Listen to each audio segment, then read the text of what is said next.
Story 1. My aunt did not die of an asthma attack in her sleep. She took her own life. She had been very depressed. As an adult, they admitted she purposely overdosed. As a child with asthma, I wish they had just told me the truth because, before I suspected it was a lie, I was terrified that I was going to die too. Story 2. My dad was in jail for a few months when I was around 8 years old. I was told he was at work and couldn't call us because he was involved in a big project. I heard my mom talking about him being locked up and thought he was trapped somewhere. He did heating, ventilation, and air conditioning work. It made sense to me at the time. When he came back, it was like nothing had changed. Turns out he was a drug dealer. Story 3. I thought I had a half-sibling that my parents refused to discuss. My mother read books about adopted children finding their birth parents, and she graduated a year later than her twin sister because of rheumatic fever. I wondered if it was romantic fever. My dad died in 2006. In 2009, my mother called to tell me that my father had another daughter, and she had just made contact with my mother. It turns out my father abandoned a pregnant girlfriend before he met my mother. He did tell my mother about the affair but swore her to secrecy. So yes, I was right. I was stunned to be right but happy. My sister is my best friend now. Story 4. My mother's potato soup was delicious because it mainly contained butter and cream with a few pieces of potato. Story 5. I remember, as a teenager, thinking at one point, my parents probably haven't had sex in years. This past fall, my mom caught my dad cheating with men. He's gay. Story 6. I always found it strange that out of all 4 grandparents, we consistently called one of them by his name. It turns out he was my dad's stepfather and a truly unpleasant person. When he died, which I am still unsure about when it happened, only that I was around 20, my parents didn't even bother to inform us. Story 7. My grandmother had a daughter before she married my grandfather, and he made her give the child up for adoption. The child would have been about 3 years old by that time. My grandmother and grandfather got together by chance. They were having an affair with each other while still with their partners, and my grandmother became pregnant. Her partner left, and his partner left as well. They were forced to marry each other. It was a marriage full of regrets, and my grandfather eventually left her for another woman. She died with her first husband's photo in her wallet. By chance, I found his family, and it turned out that he also had her picture in his wallet when he died. Story 8. My dad was never a Navy SEAL, even though he spent my entire life telling me stories about it. It wasn't until he died that I found his discharge papers. He was only in the Navy for 10 months and was discharged under honorable conditions. He never fought in a war, was never captured, and never shot anyone. He was just a regular guy. I wish he knew that we never wanted him to be anything but our dad. Story 9. I didn't suspect it, but I spent much of my childhood wishing I had siblings and thinking, what if I was adopted or my parents had a secret other family? Lo and behold, about 2 or 3 years ago, I found out I have 3 half-siblings. I will never meet them for reasons too extensive to explain here, but the coincidence is hilarious. Story 10. In my early teens, I had a sort of paranoia about my parents getting divorced. My mom was being treated for cancer, and she died when I was almost 15. I attributed my feelings to the general uneasiness of those years, along with the fact that many of the young adult books I read at the time featured divorce. 40 years later, my dad is in his 90s, and we are spending time together. He opened up about how, as soon as my mom realized her diagnosis had jeopardized our immigration to Canada, she started pushing him to take us kids and leave her behind. I couldn't do that, he said. I hope I was right. So I had caught a vibe. Story 11.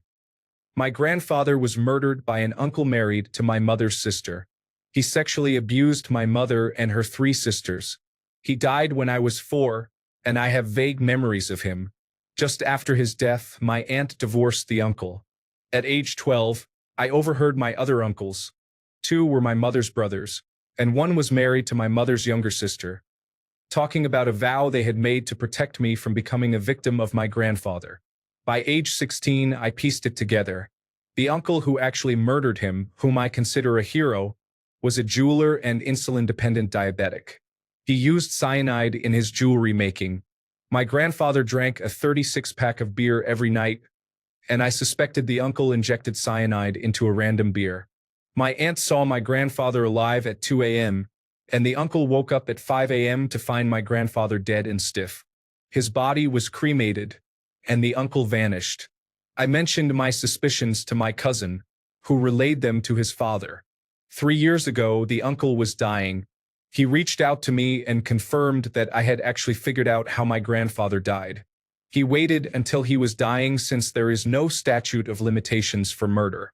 Story 12. I was an accident.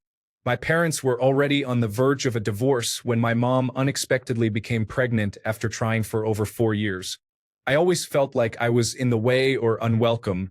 My feelings were confirmed when my dad kicked me out right after high school graduation. Story 13. My uncle was the result of a secret love affair my grandmother had. Additionally, my aunt on the other side is gay. Story 14. My dad was cheating on my mom with a woman we met while looking at colleges in California. He was a recruiter and traveled frequently for work, mainly to the West Coast because he worked with biotechnology firms.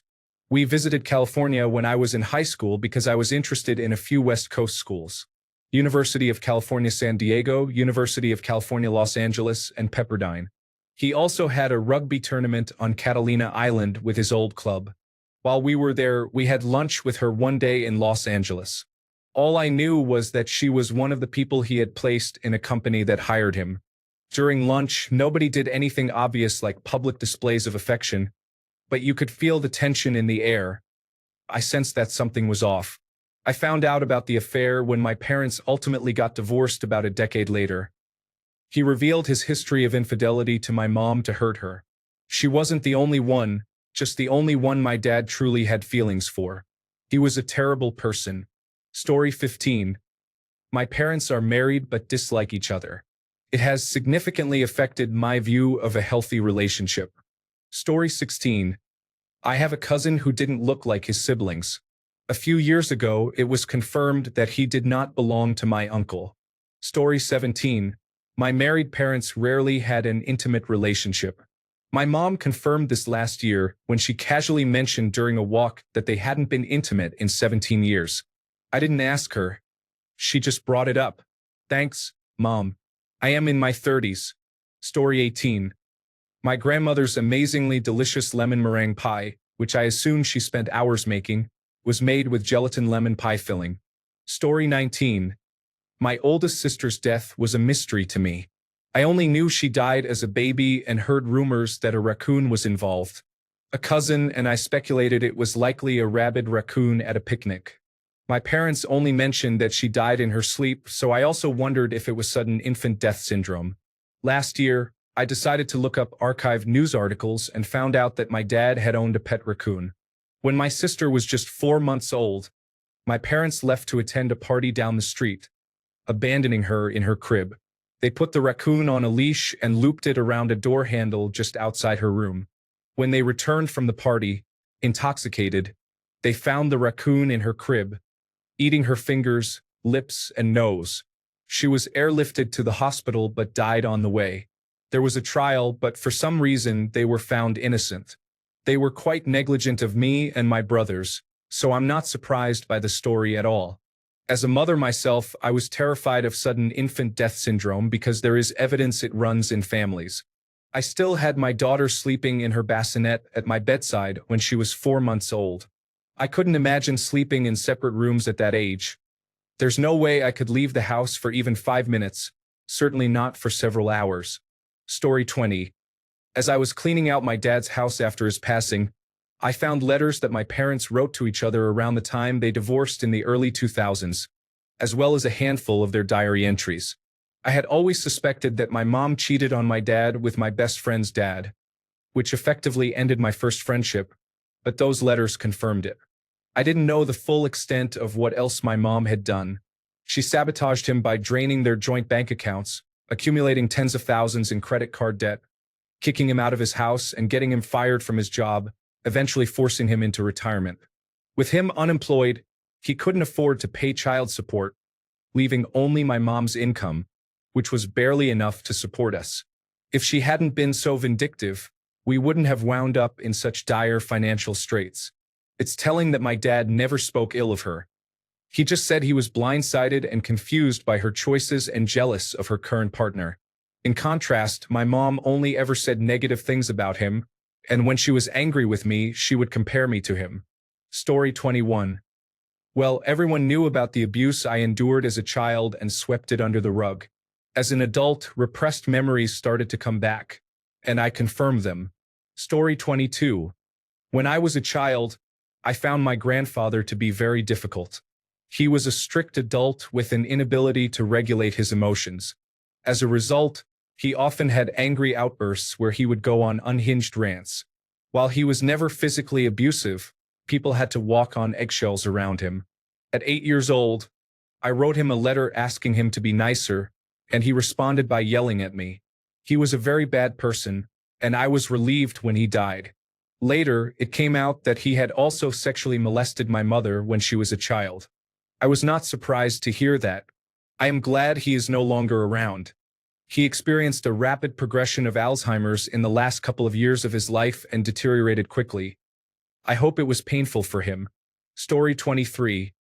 My parents both had blue eyes, and so did my 5 siblings. I was the only one with brown eyes. As a child, I always felt that my dad wasn't my biological father and that I might be the child of the postman. I loved biology and science in general during middle school, so when I learned about genetics, I understood that he couldn't be my biological father because of my eye color. Back then, I suspected I was a result of an affair, but she denied everything. As I grew older, it turned out that none of us children were his biological kids. My mother had an affair with her father-in-law, which made my grandfather my father and my father my brother. I apologize for my poor English. It is not my first language. Additionally, as some of you pointed out, there are still chances that 2 blue-eyed parents might have a brown-eyed child. My observation as a child was based on my middle school biology knowledge and my instincts. I did not choose a career in science, so I would never claim to be an expert regarding genetics.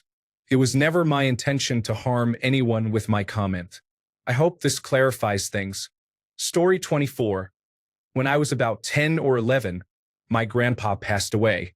He was an amazing guy from what I remember and what everyone told me. After the funeral, I learned he owned a restaurant in New York City. About 5 years later, I asked about it again and found out it was actually a bar. I thought, wow, my family owned a small bar in New York? How awesome. We are in Florida now. I'm in my 30s, and a few years ago, I was drinking whiskey with my 2 aunts. They told me he actually owned a gentleman's club that got raided by the police at some point, and that's partially why my family left New York. I think they had planned to move to Florida anyway. This may have just expedited it. I'm afraid if I ask again in 5 years, it will turn into an opium den or brothel he owned. He and my grandmother started a hardware business that my mom now owns. It's fascinating to think the seed money for my family's business may have originated from something underground. Story 25. I am still convinced that at least one of my parents had another child before they got married, and I have a half-sibling or 2 out there. Okay, I am 55, so maybe not running exactly, but old person trotting. Story 26. Growing up, I always suspected that my grandfather regretted divorcing my grandmother and that there was much more to the story. They both seemed to still love each other, and when asked why they divorced, they would respond in unison. When we came to America, we kept arguing a lot, and it was better to get a divorce than to keep arguing. All of his subsequent marriages ended in divorce due to things just not working out. Eventually, I found out that my grandparents made it to America together, but about 10 years later, they divorced because my grandfather wanted to marry a younger woman. His second wife was a complete disaster who ended up taking as much money as she could from him and then left once she brought her first husband to America. His third wife was a young woman with a history of mental instability who eventually tried to access all of his accounts and safes to join a cult, leading him to divorce her afterward. Story 27. My mom had a cousin she talked about a lot who died back in the 1970s. The cousin had married a Pakistani man who abused her. After she escaped, she committed suicide by jumping off a building. Her husband and his brothers were seen in the area. Everyone knew they had thrown her off, but nobody could prove anything, so nothing happened to them. At the cousin's funeral, her husband and the brothers showed up, as if they wanted to ensure she was dead. For years, that was where the story ended, as far as I knew. Later, I found out from another relative who had been there that after the husband and brothers entered the funeral home's chapel, some men from my family dragged them back out and did not return. The men from my family showed up later that day and wouldn't tell anyone where they had gone. The husband and his brothers were never seen again. Story 28. I knew that even though the woman who gave birth to me had written and promised that she would come back for me, she would never actually show up. And I was right. She apparently moved to another state and had another child that she managed to keep custody of. I haven't seen her since I was a baby, and I don't remember her. Story 29. My dad always told me that my birth mother left us when I was 2 months old. Then the story changed to, she had died in a car crash. And that's why she wasn't around. I thought he was just trying to spare my feelings, but it still didn't make sense even to my child mind. Fast forward a few years, and I received an email from what turned out to be a cousin who found me through Ancestry DNA. My mother had apparently gone to California, then ended up in Florida, where she got cancer and died. So most of what Dad told me was not true. Story 30. When I was a child, my dad would go out for dinner every Friday with another family. I was told that this was his mistress's family, and my mom put her foot down. Only later, when trying to compose a family tree, did I realize all the kids from the other family were older than I. Story 31. My grandma gifted my twin brother and me a gray 1984 Buick Regal Limited when we turned 18. It had plush bench seats with a velvety armrest.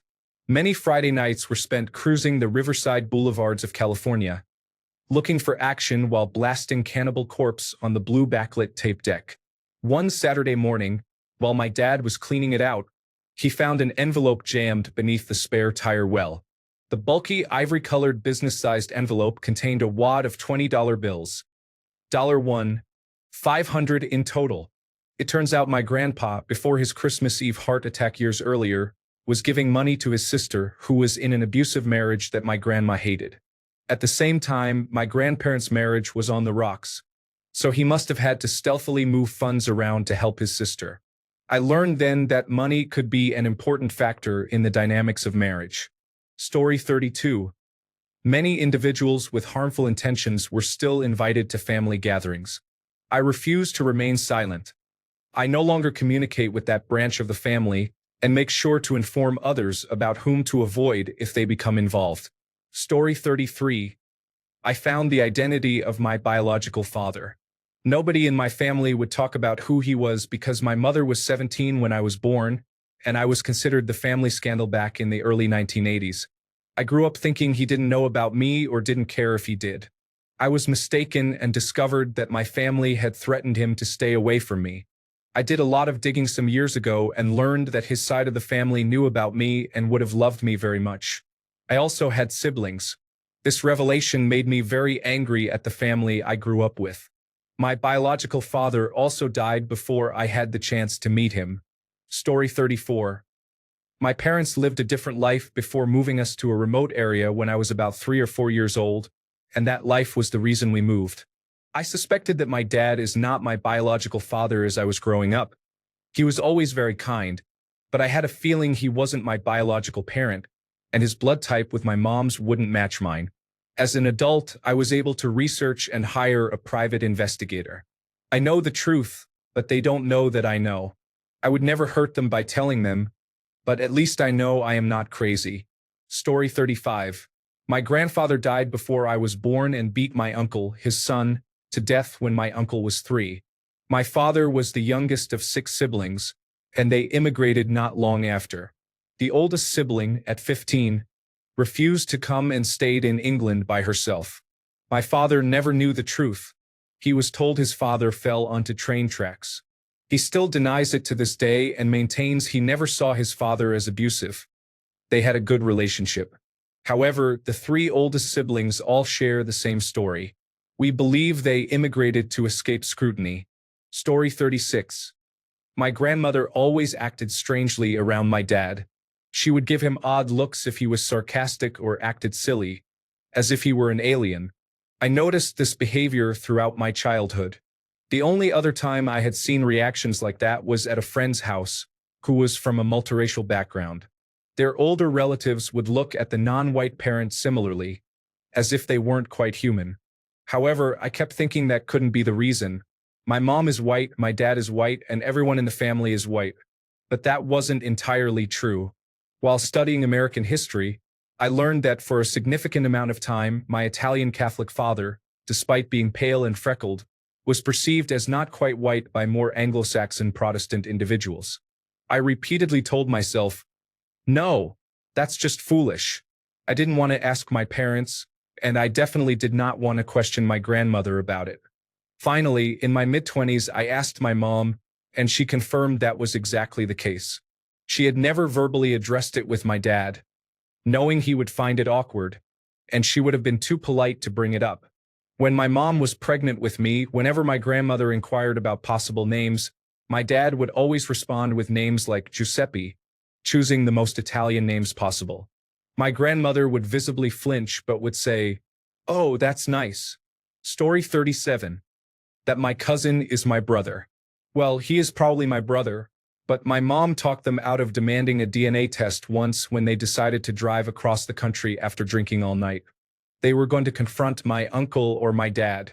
In the end, they got to Coventry, got drunk again, and then drove home. I don't know what my mom said to them exactly, but they have always listened to her. Story 38. My parents cheated on each other. When I was young, they worked at different times and were rarely together in the house. My mom would often invite my dad's older brother over, and my dad would bring my mom's younger sister. When they discovered each other's affairs, they laughed it off while I sat in the corner with my older sibling, crying more than a gamer who lost all progress due to a small mistake. Now, my mom has married my uncle and my dad has married my aunt. As a result, I have 3 half-siblings, and we all live happily in the United States. Story 39. My dad was in a relationship with my 15-year-old cousin from my mother's side when she lived with us for a while after her parents died. I was a toddler at the time. My dad was brought before a judge, but because my cousin, who was 18 by then, defended him by telling the judge, "I know what I was doing. I wanted to be in a relationship with him," the whole case was dismissed. Different times in the 1990s, I guess, I knew there was something strange going on. They were quite close for a while, and then suddenly she moved out, and they couldn't be in the same room anymore. However, I didn't know exactly what was happening until my cousin experienced a psychotic episode and called me at 7 a.m. to tell me the whole story. I was 17 when that call came. Story 40. Growing up, I always felt there was a family secret surrounding my grandparents' sudden move to a different state when my mother was a teenager. No one ever talked about it, but the whispers and hushed conversations made me curious. It wasn't until I was in my mid-20s that I finally discovered the truth. My grandmother had been having an affair with a neighbor, and they had to leave town to escape the fallout. It was shocking to have confirmation of what I had suspected all those years. Story 41. My dad had an affair with another woman, which was serious, and my mom kicked him out of the house. Shortly after, my dad had a major heart attack and returned to my mom. I believe she wanted to keep the family together for us kids, but she clearly resented him. He died a few years later from another heart attack. I remember the little jabs and arguments they had. I also recall a woman at the funeral whom my mom yelled at to leave. Story 42. I used to spend the entire summer break with my aunt, uncle, and cousin. I went months without seeing my mom. I later found out that those were just trial runs to adopt me because they couldn't have a child of their own. I believe that this meant my mom did not want me, a feeling I always knew to be true. Story 43. The man on my birth certificate claims he is not my father, and I am finally certain he isn't. He told me as an adult that my mother had an affair with his brother. The truth will remain unknown unless my mother or my uncle admits it. Why? Because DNA tests are ineffective in determining paternity in the case of identical twins. I was always frustrated as a child because my birth certificate father insisted that he wasn't my real father, yet I strongly resembled him. Then I saw a picture of him with Uncle Freddie in their 20s. Story 44. My mom was older when I was born as an only child, and after I got married, she told my wife that she had several miscarriages. I remember asking for a brother or sister when I was small, and my dad said something like, "We almost got a girl once." I'm not sure what he meant. Story 45. As an adult, my aunts and uncles confirmed what I sensed as a child. My great-uncle, my mother's uncle, had molested many of my male cousins and all of my uncles. Shook me to my core. I experienced something similar as a young girl with a different relative. These events are triggers for me now. I dislike that this happened in my family. Story 46. That my family was emotionally abusive. After being in no contact for several years, yes, they were. Story 47. My parents were drug users. Sometimes, in the middle of the night, they went to the shed, and I heard them and saw the light turned on. Of course, I didn't question it. Later, around 9 or 10 years old, I found out the truth, and by the time I was 11, my mom passed away. Story 48. My sister has a different father. I just took some time to think about the math they have been normalizing for us since we were little. I hadn't considered it before. Yes, she is the only brunette in a family of blondes, but that is my sister. If anyone asks, my mother became pregnant at 16, a few months before meeting my 23-year-old father. We are not sure if our father knew, but he is not the kind of generous person who would keep a child that is not his. I respect my mother's decision because it kept my sister close to us during custody battles, the loss of our mother, and adulthood. She secured a childhood for my sister under difficult circumstances.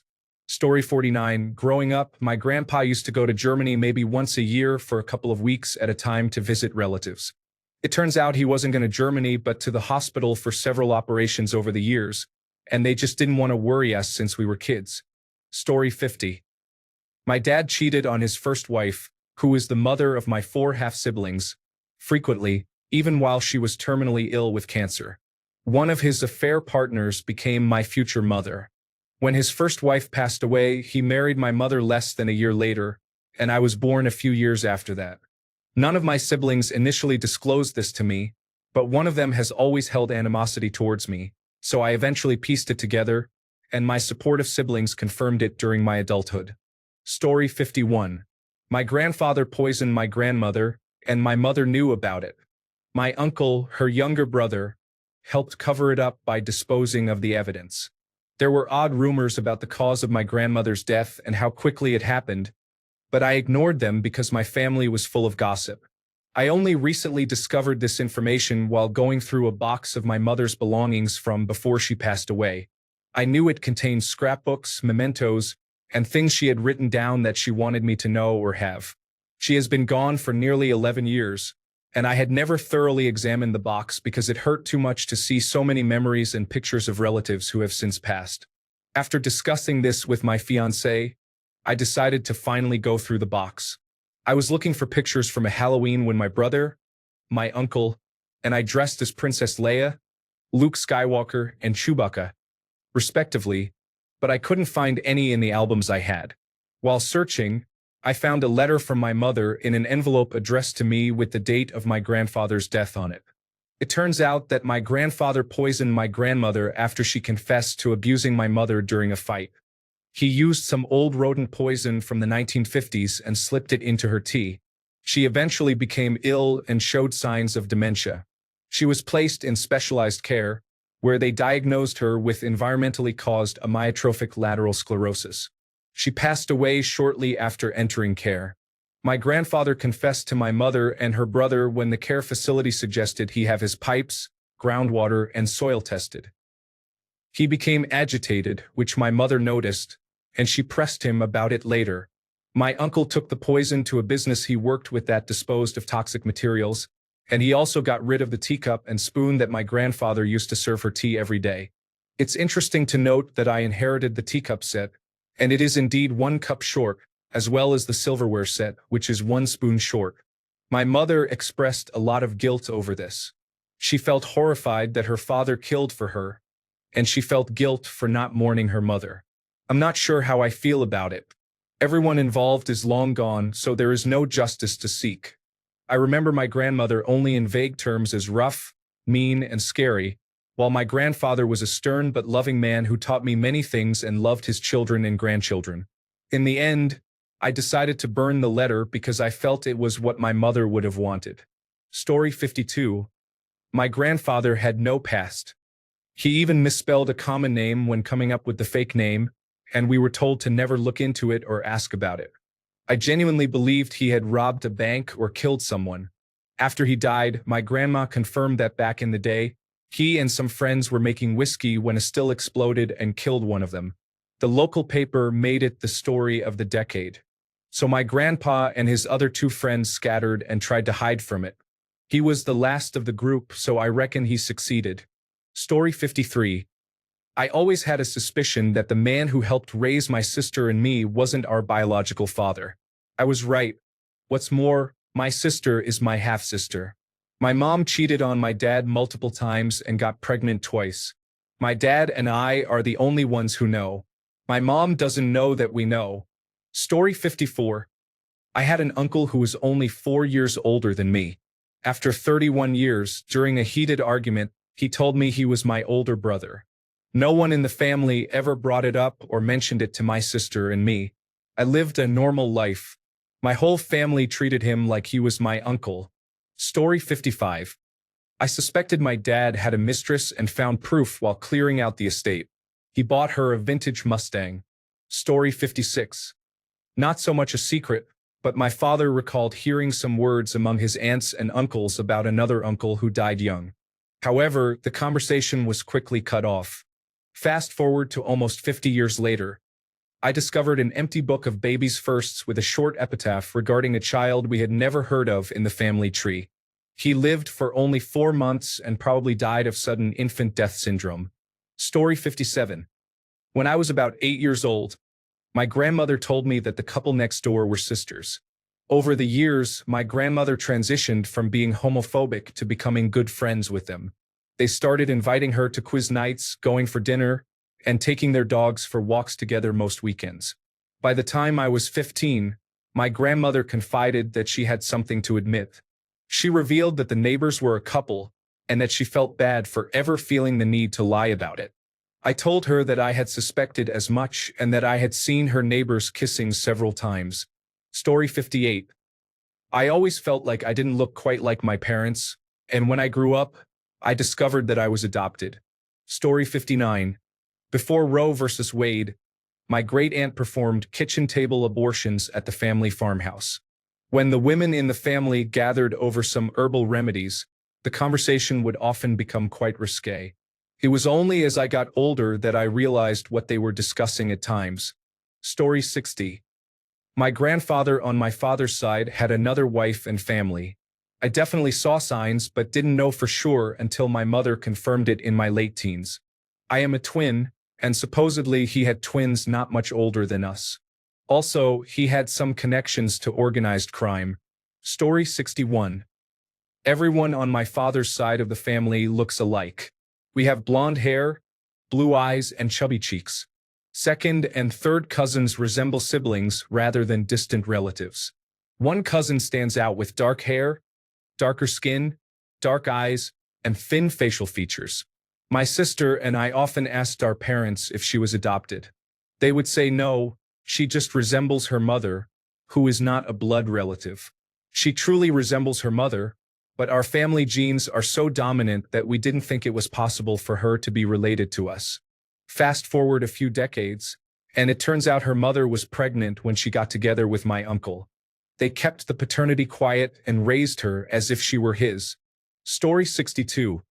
Looking back on childhood memories of my dad's greenhouse, which was accessible only through a hidden passageway, I was pretty sure he was growing marijuana in it.